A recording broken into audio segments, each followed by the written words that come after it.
بسم اللہ الرحمن الرحیم۔ وضو کے بعد کی دعا۔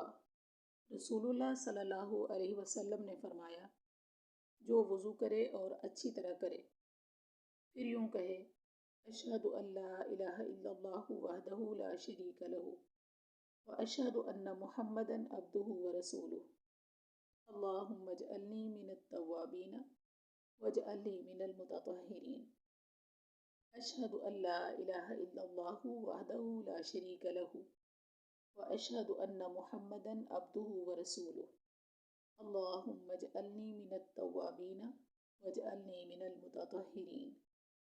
میں گواہی دیتی ہوں کہ اللہ کے سوا کوئی معبود نہیں، وہ اکیلا ہے، اس کا کوئی شریک نہیں، اور میں گواہی دیتی ہوں کہ محمد صلی اللہ علیہ وسلم اس کے بندے اور رسول ہیں۔